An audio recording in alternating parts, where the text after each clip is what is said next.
I'm Elisa Erickson. I'm a member of the Caring Committee, and we are very grateful to have one of our members, Vanessa Johnston, who's an end-of-life doula, do this presentation for us this afternoon. So I'm just going to open us with some words. Gloria Mundi by Michael Kleber Diggs. Come to my funeral, dressed as you would for an autumn walk in the woods. Arrive on your schedule. I give you permission to be late, even without good cause. If my day arrives when you've had other plans, please proceed with them instead. Celebrate me there. Keep dancing. Tend your gardens. Live well. Don't stop. Think of me forever assigned to a period, a place, a people. Remember me in stories. Not the first time we met, not the last. A time in between. Our moment here is small. I am too. A worldly thing among worldly things. 1 part per 7 billion. Make me smaller still. Repurpose my body. Mix me with soil and seed. Compost for a sapling. Make my remains useful, wondrous. Let me bloom and recede, grow and decay. Let me be lovely yet, temporal, like memories, like mahogany. Can you say the name of that again, please? Gloria Mundi.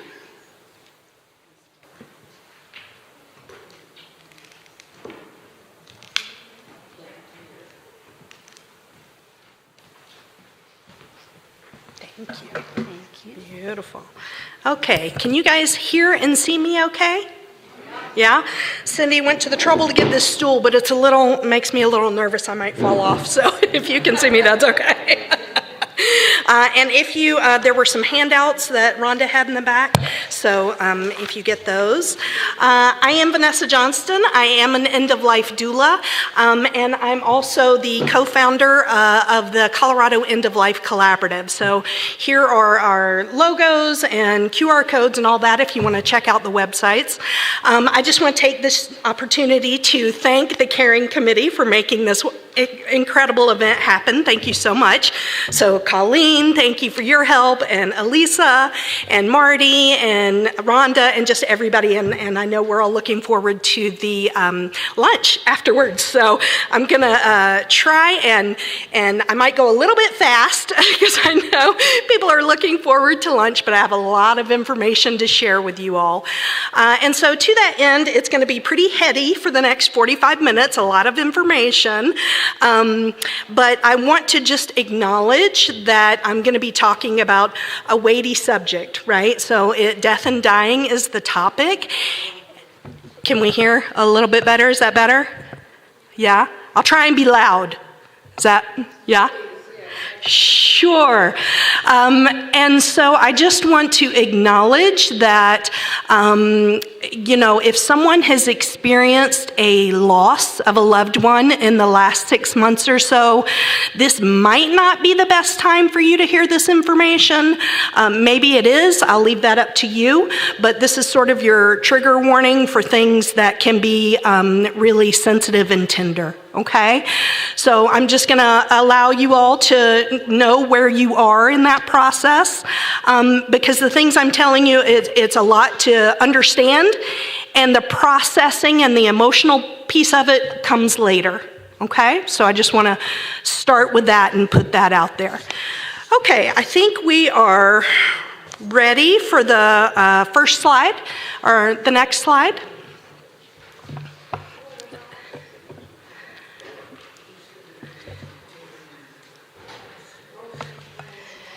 All right, so I like to start with this quote: talking about sex won't make you pregnant, just as talking about death won't make you dead. So a little humor there to start with. This is from Gail Rubin. She is a thanatologist out of Albuquerque, New Mexico. And it's just this idea that death and dying is the last taboo in our culture. And so people don't like to talk about it. For one, because there is that grief and loss underneath, that sorrow, but it's not contagious, right? So it's okay to talk about it. So I appreciate you all being here so that we can bring this conversation out into the open. Yeah. Next slide.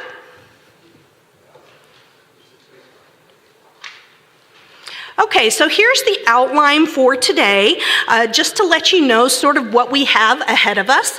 Roughly the first half or 3/4 is going to be decisions that you can make prior to a death, and then the last half is going to be talking about decisions that you make following a death, that you can decide ahead of time, but that's kind of the way it's organized. So more of the ecological options I'll talk about at the end. Okay, next slide. So here's a little bit more about me. I'll draw your attention to the second bullet point there. It's basically a definition of what an end-of-life doula does. And so what I do is I provide non-medical support, whether that's emotional, spiritual, or just informational support that people need to know at the end of life for the person with a diagnosis and all of their loved ones around them, okay? And then all these other things are just goals that I have, including paying my elders, paying respect to the elders of this land. So thank you very much. And next slide. Okay, so here's a bit more about me and about my training. I used to be a high school English teacher in Douglas County, so unrelated career, but I still consider myself an educator, just a death educator now. So I did my training with the NELDA. I'm very involved with Compassion and Choices and End of Life Options Colorado, so those are two nonprofit groups. And then just so you know, I've been a Unitarian Universalist since 2001. I have been a member at First Universalist. I've been a member at Columbine, and I just moved downtown last year, and so I joined this congregation in last November. And this presentation, I've given a version of it at First Universalist, at Columbine, and then if anybody went to General Assembly in 2023, I spoke there as well. Okay, next slide. Next slide. Thank you. Okay, so this is the disclaimer. You might hear things that are not for you, and that's okay, right? Because I believe in making educated choices, okay? But just so you know, I'm not here to convince anybody of anything. You decide what's right for you. And if you've already made some decisions, I'm not expecting you to change them or anything. I just want you to know what all the options are. Okay? And I find that you audiences are the perfect audience for my talk because we all believe in the inherent worth and dignity of every person. So we kind of start there, right? And then we'll explain all the options. Okay, next slide. All right, so what is the death positive movement? Well, you're in it, whether you know it or not, because you showed up to this talk. So it's not trying to put a happy face on death and dying, right? Because we all know that there is sorrow underneath it, but it's the willingness to have the conversation. Okay? And so that's just what it means to be death positive. And the term actually came from a tweet. So back when it was called Twitter in 2013, Caitlin Doty is an LA-based mortician who put out this tweet that said, why are there a zillion websites and references to being sex positive and nothing for being death positive?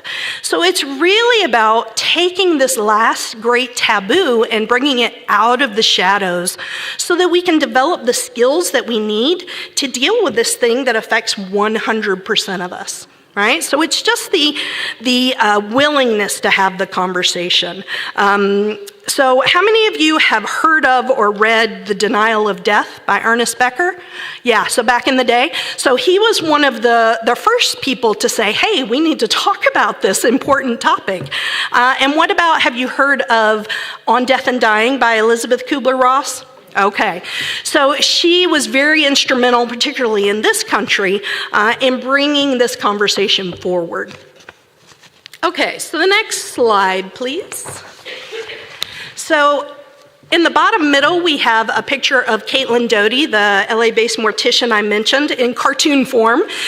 She has a great web series called Ask a Mortician. Has anybody seen that? Very funny. She also has a website, The Order of the Good Death, a lot of information.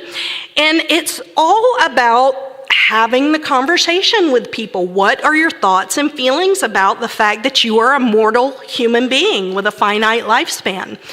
And so there are lots of venues to explore this. One of my favorite is a death cafe. Has anybody been to a death cafe or heard of one? Yay! Sandra, I met you at a death cafe. Yes. So there are a lot around Denver. They're all over the world. It started in 2011. A man named John Underwood and his mom really wanted to create a safe space for people to talk about what it means to be human. And so now it's global. During the pandemic, a lot went online, so you could go to, different ones all over the world. They're free, and there's often coffee and cake, and nobody's trying to convince you of anything or sell you anything, but it's just a safe space to talk about all of these topics that people generally don't like to talk about at cocktail parties and whatever. So that's a death cafe. You can go online, deathcafe.com, I think it is, and or .org, and find the one closest to you. There are probably 5 active ones here in the metro area. If beer is more your thing than coffee, there's Death Over Drafts, so you can do that. And maybe you would rather have a conversation and a dinner party with your friends about this. You can go to a website called Death Over Dinner and Dessert. That was created by a man named Michael Hebb, and it's a great resource for questions that get people talking about this. Maybe you really would only feel comfortable in an intimate setting around this. So you can go to Death Over Dinner and Dessert. A lot of D's. Okay, so that's kind of for the death positive movement and the different outlets that you might have. Let's go on to the next slide. Okay, so I'm going to move into talking about palliative and hospice care. And some people know one and not the other. Some people aren't sure of the difference. So we'll just start by talking about the fact that in this country, they have the same goals, and that is comfort care at the end of life. And that can be physical, emotional, social, spiritual, all the different ways to offer comfort care. The main difference is in the timing of it. Okay, let's go to the next slide, please. So palliative care came out of hospice care. Hospice really became sort of formalized in this country in the early 80s. We have always cared for people who were dying, but it really became more formalized in the 70s with Dame Cicely Saunders in the UK, and then in this country with Elizabeth Kubler-Ross.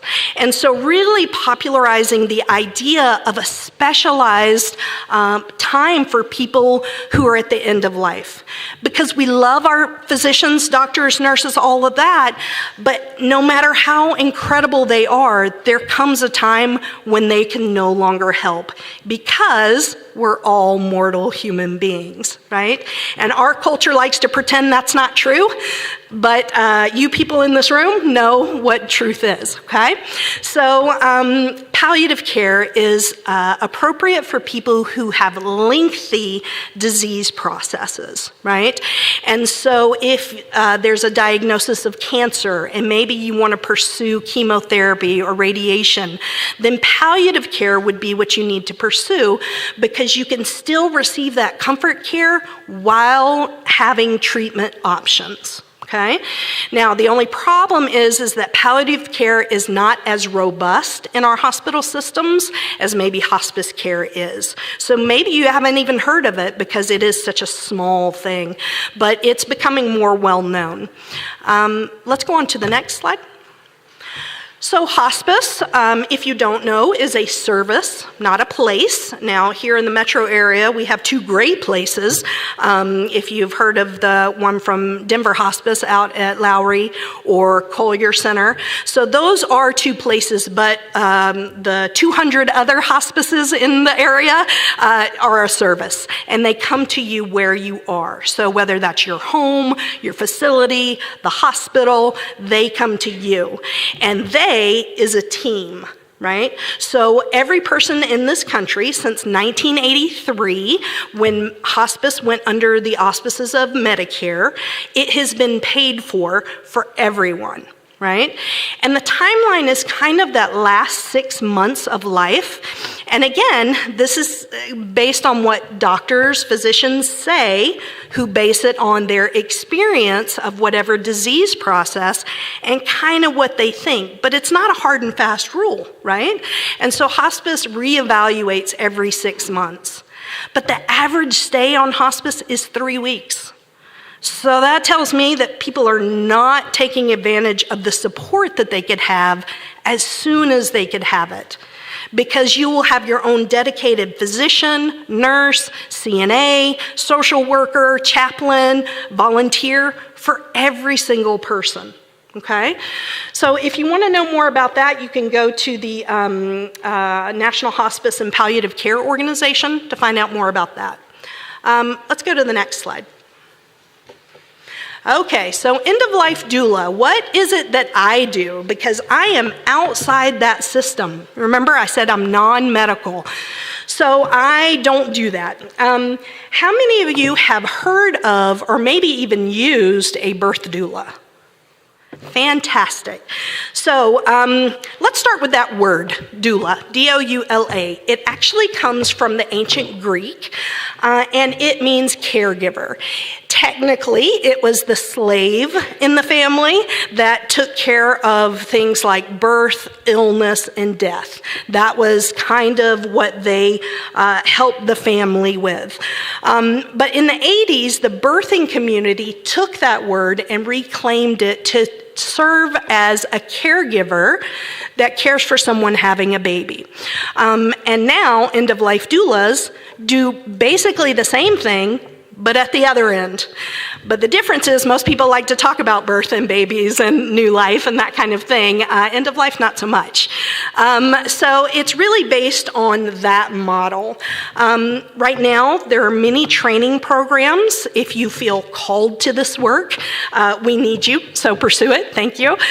You can go to NEDA Alliance to learn more about training programs, and you can also go to NEDA Alliance to find a doula. So they have directories there. And also locally, there's a directory on my nonprofit group's website, the Colorado End of Life Collaborative. So right now, there is no national licensing for this position. That could change. If it does change, it will come from the End of Life Doula Advisory Council, which is part of the National Hospice and Palliative Care Organization, the NHPCO. So things are evolving, right?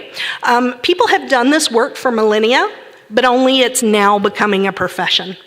I've been doing this work for 8 years. So we'll see how things change. And I kind of feel two ways about it. You know, if it were to become a licensed position, that would add to our legitimacy and people knowing who we are and what we do. But at the same time, I don't particularly want to be beholden to Medicare or insurance companies because, as we've seen with hospice, that tends to lead to a lot of regulations and being overworked and underpaid and all those things. So I really enjoy the independence and flexibility that I have to serve my clients in the way that I can now. And then finally, you might hear us called lots of different things. Death doula, death midwife, death companion. I've been called an exit coach before. That's a good one. Okay, we're ready for the next slide. Okay, so here is sort of the main topics that an end-of-life doula can help with. I tend to think of myself, if I'm not part of a hospice team, but if I were, I'd kind of be between the social worker and the chaplain. Right? But people need all kinds of different support, and my job is to come in and see what kind of support they need. Is it emotional? Well, maybe they have a really strong friendship network and they don't need that. Is it spiritual? Well, gosh, maybe they have a fantastic congregation they're a part of and maybe that's not it. Maybe they just need to know all their options, right? Or maybe they just need a neutral third party that's not in the family to talk to, right? So those are all things that a doula can help with. Next slide. Okay, so here are the specific roles that you might see. And they're all different things that I can help with. If people want help getting their documents in order, right? I can help with advanced care planning.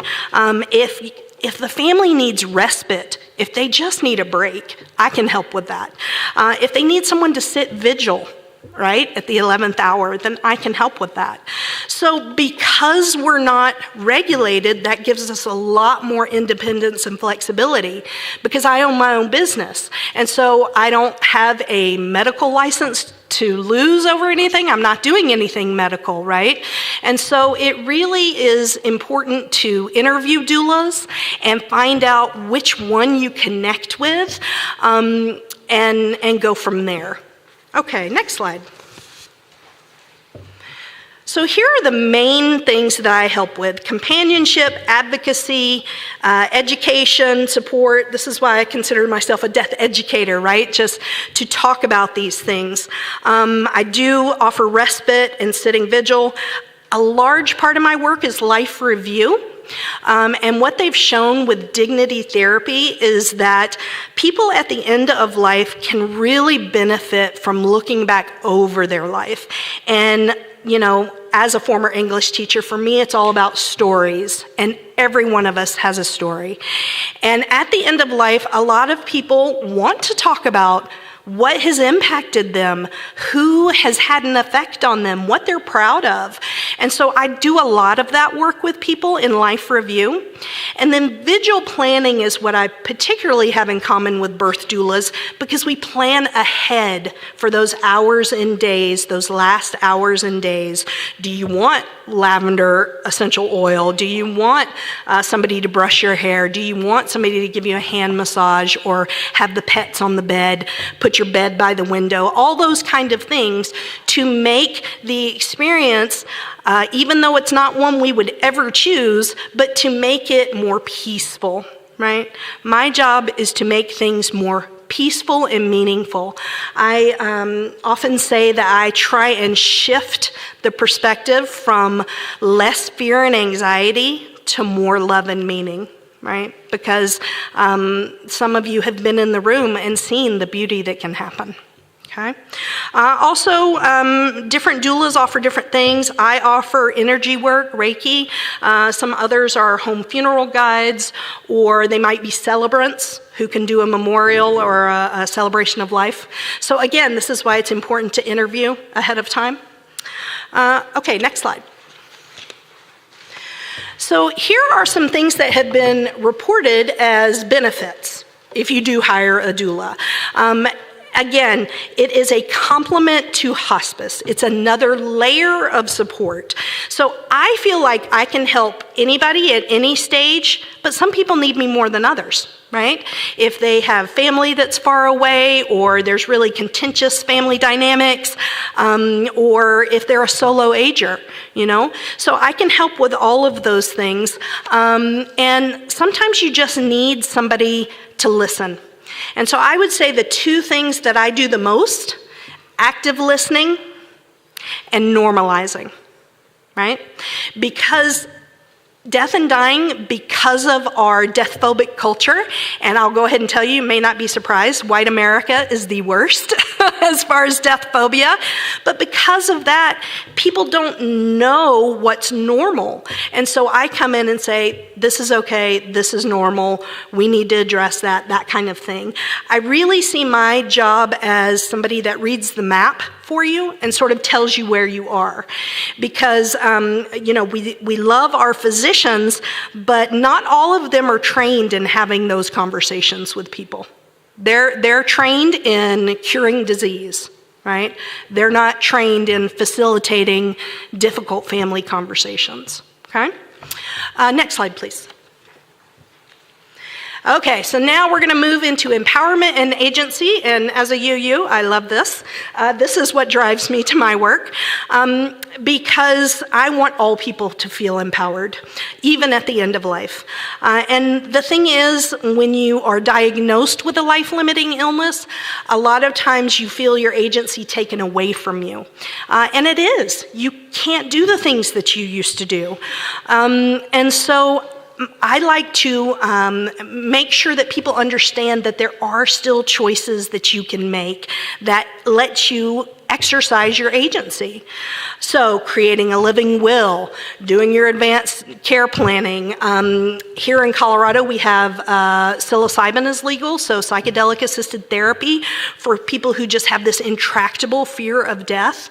That's not a good place to be when you have less than 6 months to live. So we have psilocybin that's legal, also medical aid in dying, which we'll talk more about, voluntary stopping eating and drinking, which we'll talk about, and home funerals. So those are just a few of the choices that people have.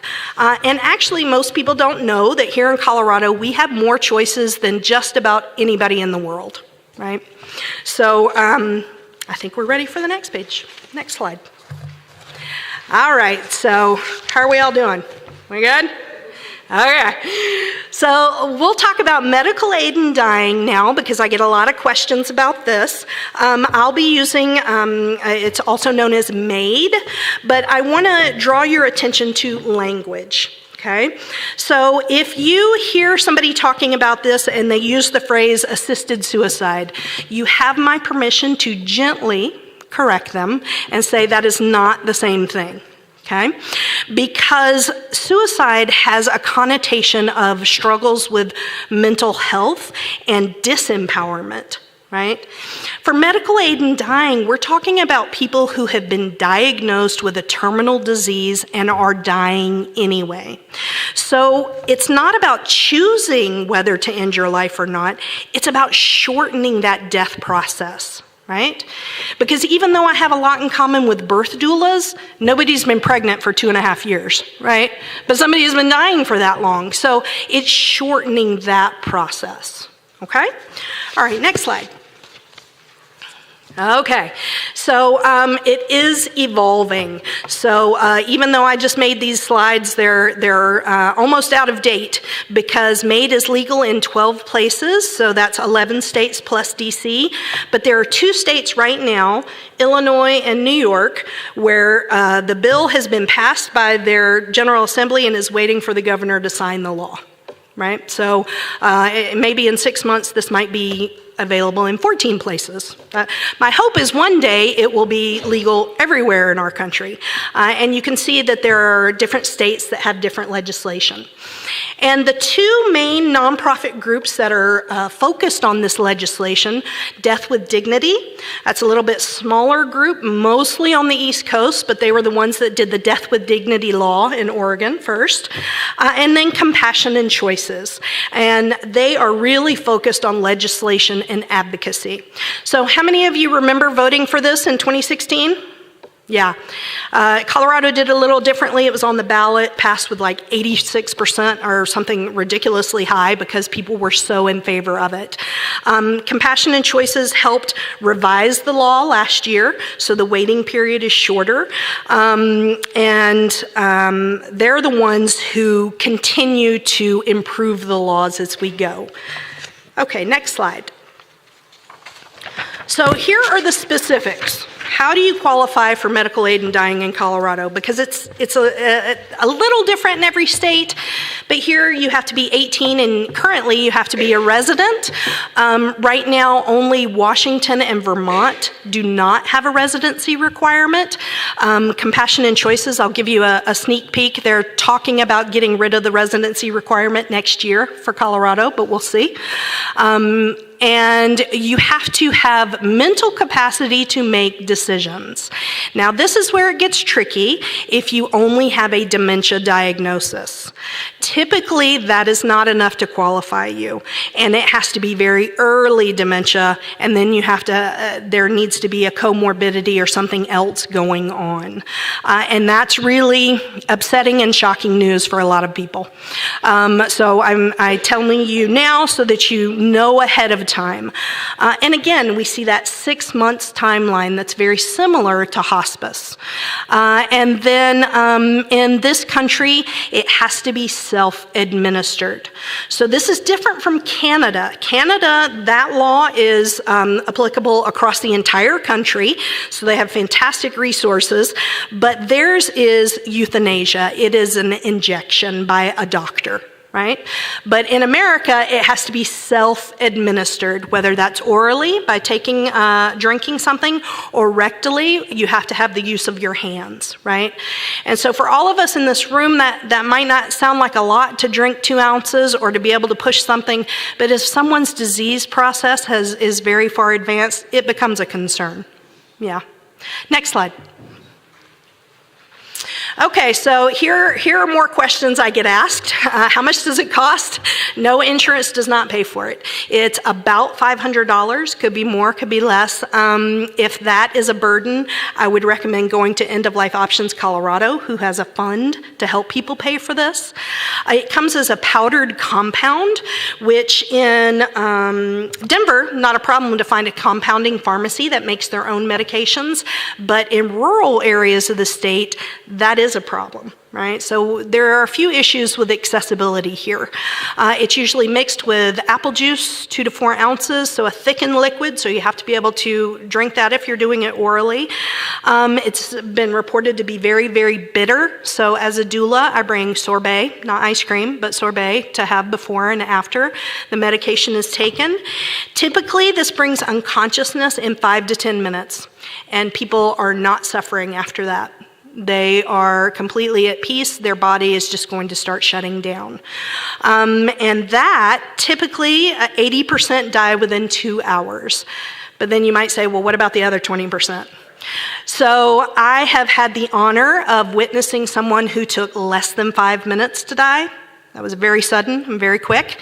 I've also been with families supporting them for over 12 and a half hours. Right? So there's a wide range because we're all different, right? And our bodies are different and all of that. So the way that I try and avoid trauma for these families is telling them all of this ahead of time so that we're very clear on expectations and what could happen, and really just holding that sacred space and offering support the entire time. So I always work with a colleague on MAID cases just for this reason. And then cause of death is listed as the disease. So maybe you were diagnosed with ALS and you're eligible for MAID, then ALS is going to be the cause of death on the death certificate. And actually, nobody needs to know about that if you don't want to tell them. You know, I've had clients who keep it very private, you know, just me and them. And then I've also had families that tell everybody because they want more people to know about this option. But that's your choice, right? It's your choice to decide. And in case you're wondering, the people that keep up with the research on time to death and that kind of thing is the Academy on Aid in Dying Medicine. So they are the only nonprofit organization dedicated to training people to help with this. And the reason it's so important is because our hospices, who remember are funded by Medicare, which is a federal organization, they might feel some kind of way about putting their state law in conflict with their federal funding. So a lot of hospices, even in states where it's legal, will not help with this. Right?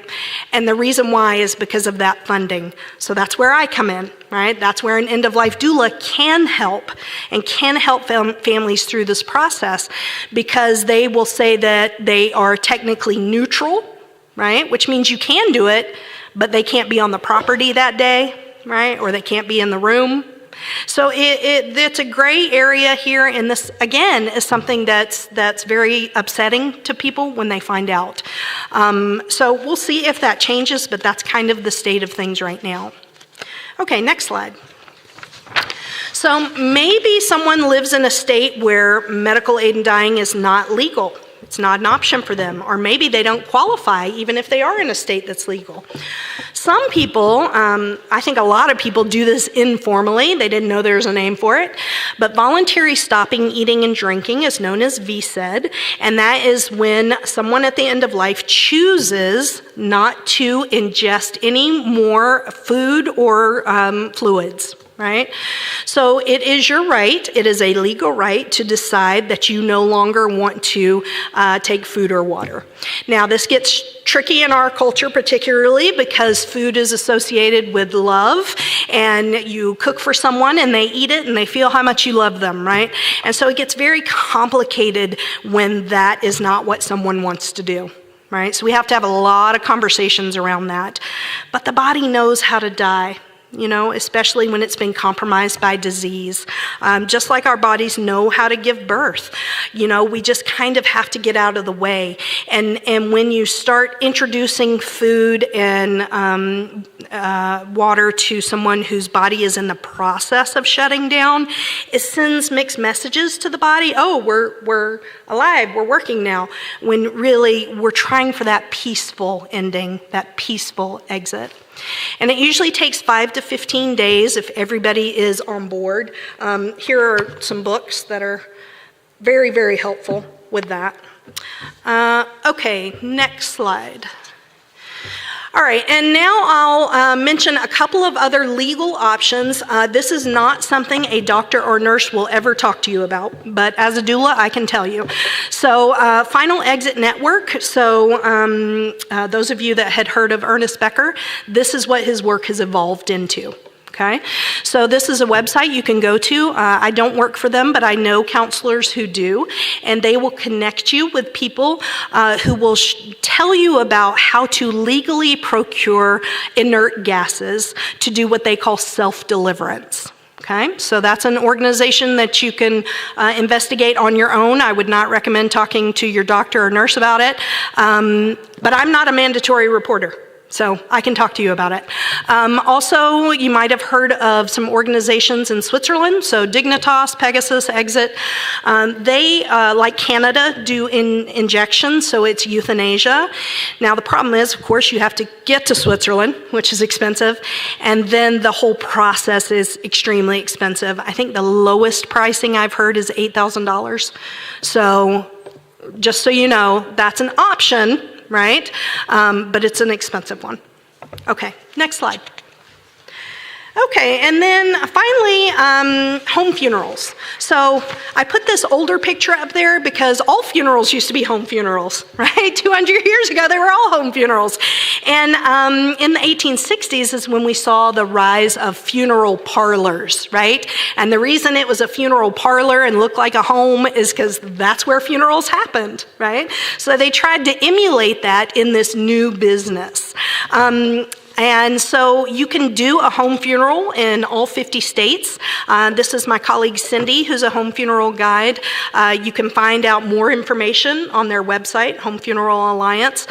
But it really changes our relationship with grief. So has anybody in here been to a wake where the body is in the room? Yeah. It changes things. It's different, right? I mean, because you can tell, you can say, oh, that is definitely not my loved one in there anymore, right? And so it really sort of lands a little bit more for us. Whereas, in this country, you can get to be a full-grown adult and have never seen somebody dying. And I understand why, because we sort of outsourced it, right, to hospitals and facilities and things. But we've done ourselves a disservice because now we don't really know how to deal with it. Right? So this is sort of reclaiming that. Okay, next slide, please. Okay, so now we're going to move into talking about final disposition options. Okay, so what to do with the body. So these 5 pictures, the first one is traditional burial, right? And most people know about that. The next one is green burial. The next after that, 2 different types of cremation. So we have fire cremation at the top, water cremation at the bottom. And then the newest option is natural organic reduction or composting.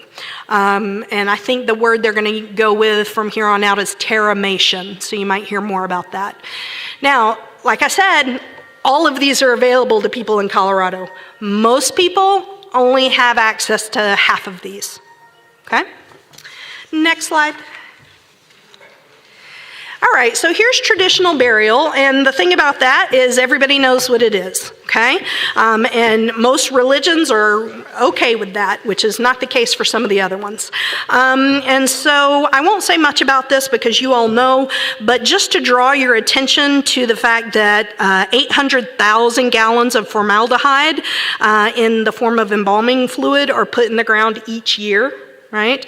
And that's in addition to the huge wood, metal, or concrete coffins and the concrete vault that goes around it. So that's all being put into our earth, right? And this is very, very common and has been for a long time. So just think about the impact that that has on our planet. And also, it's the most expensive option, right? Okay, next slide. Okay, so green burial, and I'm going to go off on a tangent here on embalming. So I'll just say that our friends in the Jewish faith have never embalmed. So they've always done green burial. Embalming is not something that is required by law. It is a cultural phenomenon, particularly in this country. And the reason why is because after the Civil War in the 1860s, people in the North wanted their soldiers' bodies to come home for burial. And so the new funeral industry with those funeral parlors were thinking, oh, well, we could embalm them, you know, like they did in ancient Egypt, and then we can send the bodies back on that 3-day train ride with no smell or decay or things like that. And so that's how it started in this country. It is not as common in other places. And so, again, the reason it's a problem is because they're toxic chemicals. And so it's toxic for the morticians who are using it, and it's toxic for the earth when those bodies that have been embalmed are in the earth. Okay? So green burial is an option that does not participate in that. It's all biodegradable. Okay, next slide.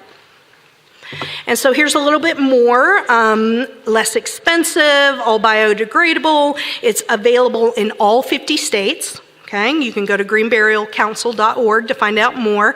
The only drawback I would say with green burial is that there's no tangible reminder. Right? So a lot of people want to have cremains from a cremation or maybe a headstone from a traditional burial, a thing that they can kind of go and either be with or remember their person in some way. So green burial, that would be one of the drawbacks for that. Next slide. So again, changes our relationship with grief and death. Here you see children decorating a cardboard coffin, so biodegradable materials. Next slide, please. Okay, so here is fire cremation, and again, if you've already paid for something and you don't want to change, that's fine. I'm just wanting you to know what all the options are. Cremation, fire cremation, is the cheapest option. So if that's your number one concern right now, today, fire cremation is the cheapest. And if you do a whole body donation or donate your body to science, this is what they're going to do. Okay, if you'll see there in your chart, it is 56% of people, of Americans, choose this option. But the thing is, it's also really bad for the environment. So all those chemicals that we were putting into the ground with traditional burial are now going into the air. So, you know, mercury and all kind of toxic chemicals into the air. And it takes a lot of energy to run a crematorium. So just the fossil fuels alone to run it is harmful. Okay, next slide, please. Okay, so we'll move into talking about water cremation. Now, so the fire cremation, it does have cremains, so what people call ashes. It's not really ashes from the fire, right? It's cremains. It's the bones that are left over after the process, okay? So in water cremation, you can have that as well. So this is a fairly new process, so you might hear it called different things. You know, when things are new, people aren't completely sure so if you hear of aquamation, biomation, resomation, flameless cremation, or alkaline hydrolysis, that's the technical term for the process. They're all the same thing. Okay, so this picture is from Beatrix Cremation, which is here in Denver, and they have the stainless steel vessel that you put the body in, and then it is a chemical process that breaks down the body. And then at the end, you have cremains, so if you wanted those ashes to scatter later or to have a ceremony, you have those.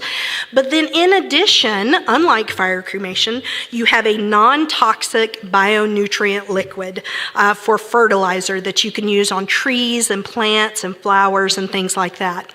So I'll just say that there is a place here in Denver on South Broadway called Waterbridge Aquamation that does this for animals, so for pets.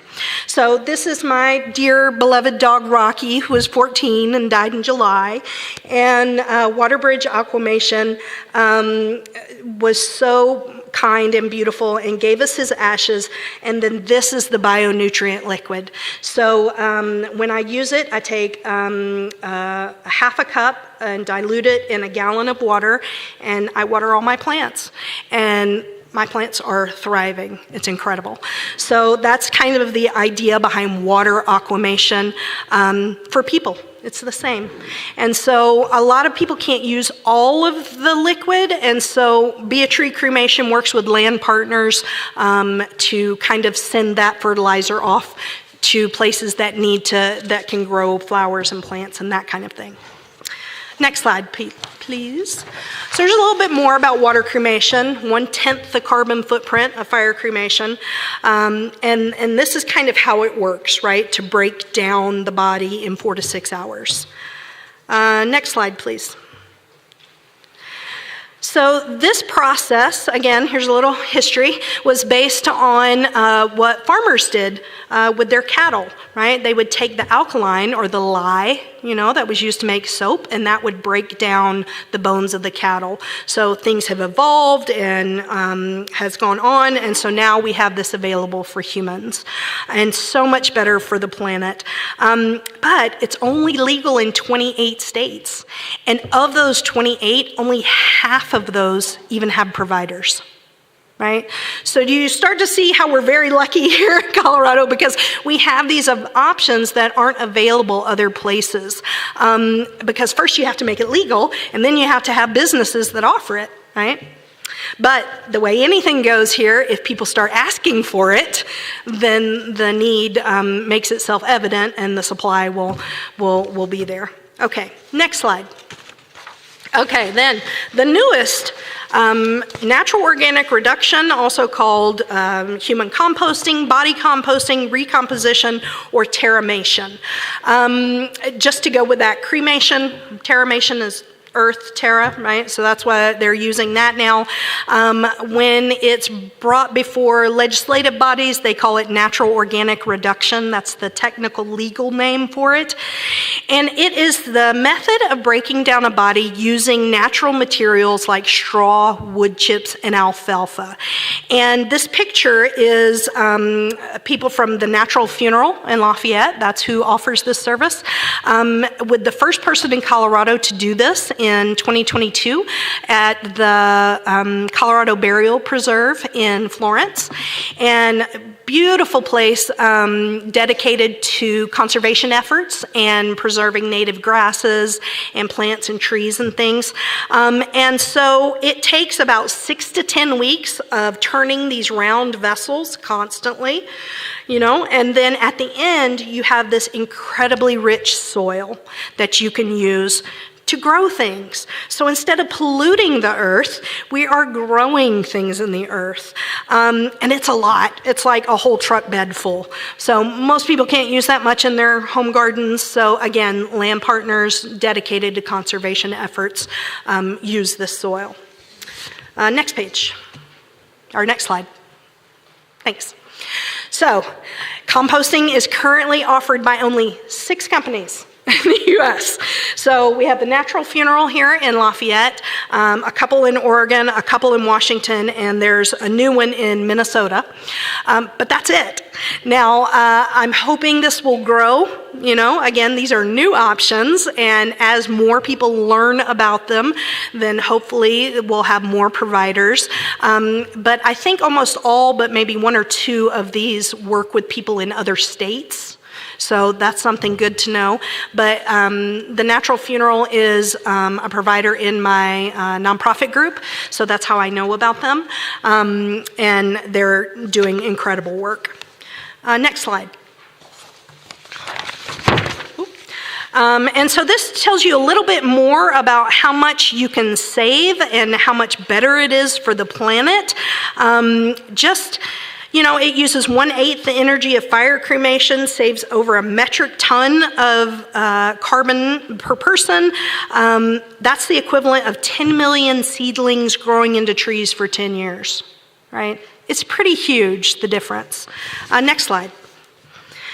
And so those of you that want to know the numbers, here's how they compare, right? So conventional burial would be the worst for the planet, whereas terramation would be the best. And so it kind of breaks down the sequestration and emissions and that kind of thing, so you've got a little bit more there. Okay, next slide. All right, so what can you do? Plan ahead. You know, the mortality rate is still 100%. So please do your advanced care directives. Prepare for Your Care is a great website. We have a few of the 5 wishes documents if you want to get one of those after I'm finished here. Make your wishes known, you know, talk to people. If you're like, gosh, I want to have this conversation, I don't know how, go to the Conversation Project. That's a website that has templates. You say this, they'll probably say this, you say this, right? It'll help you with that. Pre-plan, talk to an estate planner, pay for things ahead of time if you want. But for me, I would ask you to share one thing that you've learned today with one person. So if that's not too much, I would appreciate if you would do that. And next slide. I like to end with this quote: sunsets are proof that endings can often be beautiful too. And the ending of your life story deserves that. So think about it and make some decisions as you're able. Last slide, please. And this is me. So if I don't get to your questions today, I tried to answer most of them ahead of time, the ones I knew about. You can email me anytime. Again, I'm a member here, so I'm here most Sundays, so just ask me. It's fine. So that's it. Thank you.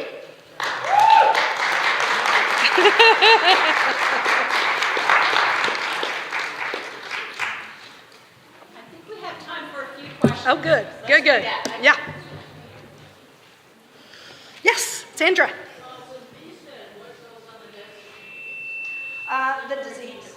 So she asked on VSED, what goes on the death certificate? Oh, sorry, YouTube. And so she asked about what happens with VSED, voluntary stopping eating and drinking, what goes on the death certificate. It's the disease. It's the disease. The only time that it would not be the disease is if you worked with Final Exit Network. That would be different. But for VSED, definitely it's the disease that you were diagnosed with. Yeah.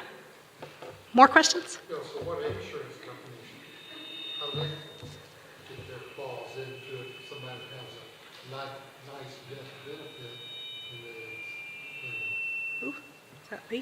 how insurance companies not going to be able to find out that you helped yourself die. So insurance companies don't need to know anything about medical aid in dying or voluntary stopping eating and drinking. It's no. Not at all. And that's another reason to get on hospice as soon as possible, because if you're not on hospice, at least in Colorado, it's considered an unattended death.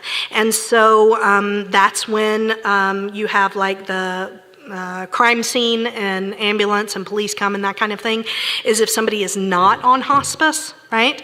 But most people who are doing MAID or VSED are on hospice. So everything is above board, and there are no questions they can ask. Yeah, more questions. We've got a microphone coming. Yeah.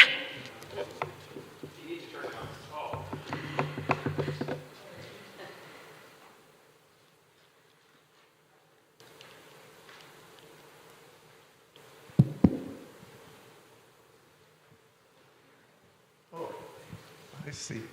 What about anyone wanting to go to the wildlife sanctuary to shake paws with Leo the lion? Might that be a better alternative? Well, we're going for peaceful exit, so I don't know, but. What's the approximate cost of the water cremation? Water cremation, well, let's see. I can tell you for Rocky, it was $350. For people, probably more. So 4,000? Yeah. 4,000 for water cremation? 3, okay. Yeah. So in that range, 3,000 to 4,000. Yeah. If you do a natural burial, do cemeteries accept that, or do they only do caskets and the whole thing? It depends. So on the chart here, I mentioned Seven Stones Botanic Cemetery. That's out in Roxborough, which is beautiful. And they have, they call it different shades of green burial, right? And they also do traditional burial. So there's a great green burial place in Evergreen as well. It really just depends. Some of the older ones, like Fairmount, they don't do green burial, right? They just do traditional. So you really have to kind of look at where green burial cemeteries are. But greenburialcouncil.org will have a list of those for sure. Yeah. More questions? Yeah. My mother died in Colorado, and she was from Massachusetts, and where the burial was to be. And I was told by there's a funeral home here that handled the immediate acceptance of the body, and a funeral home in Massachusetts that accepted it and processed things from there. But I was told that in order for her body to be flown back to Massachusetts, that she had to be embalmed. And so I know that you said that embalming isn't required in all 50 states, but Right. is that normal to require embalming for interstate transport? Unfortunately, it is. So the question was about, is embalming required for when bodies have to travel between states? Yes. So if you're staying in the state where you will be buried, then it's not required. But once things go over state line, once bodies go between state lines, then that's when it is required, unfortunately. Yeah. I'm sorry for your loss. More questions? Or are there any online? I don't know.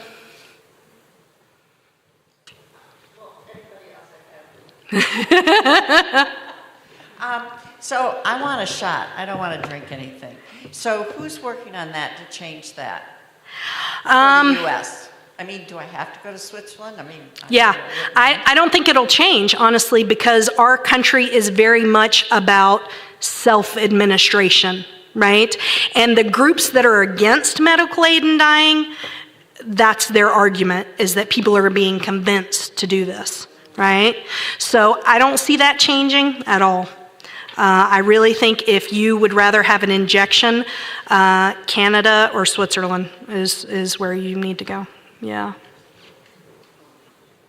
More? Another one over here? I have. So the question was Colorado Anatomical Board. If any of you are interested in donating your body to science, go ahead and fill out their paperwork now. It's online through UC Health. You can find it, or their website. I haven't worked with them personally. I just know the process. So I haven't had a client that's done it. Yeah. With all of our people in our family, and everybody signed up for the Colorado Anatomical Board. It doesn't cost anything, but they do use cremation. Yes. And you don't get your loved ones' cremains back for, in my experience, at least 2 years. Yeah. So there's that delay. Yeah. The other thing that I noticed is that to dispose of cremains dispose is a terrible word, sorry, to Scatter. or whatever. Spread. I mean, to put them in a regular funeral or a regular cemetery costs anywhere from $2,000 to $5,000. Yeah. So, and my family also wanted stones Yeah. for dates, names dates. And so one of the things we did, not that I'm admitting to anything, is to just take and have a very private ceremony and scatter some of the cremains where those are. Yeah. So on the back of the sheet, I've got science donations. So that's the information about the Colorado State Atomical Board, which he's correct. They usually do it for free. It takes a long time to get them back. The thing about ashes, some people like to keep them in urns and things. Some people like to scatter them. You should know that they are toxic to animals. And so if you're putting them in water, it's toxic to the fish. And some places like Seven Stones in Roxborough has an ossuary, which once a year they offer free scattering for free for people to spread ashes on their property. Yeah, exactly. Is that true of the after water cremation, that the ashes are toxic? All cremains are actually toxic. All cremains, because they're bones. There's not something animals should be ingesting. Yeah.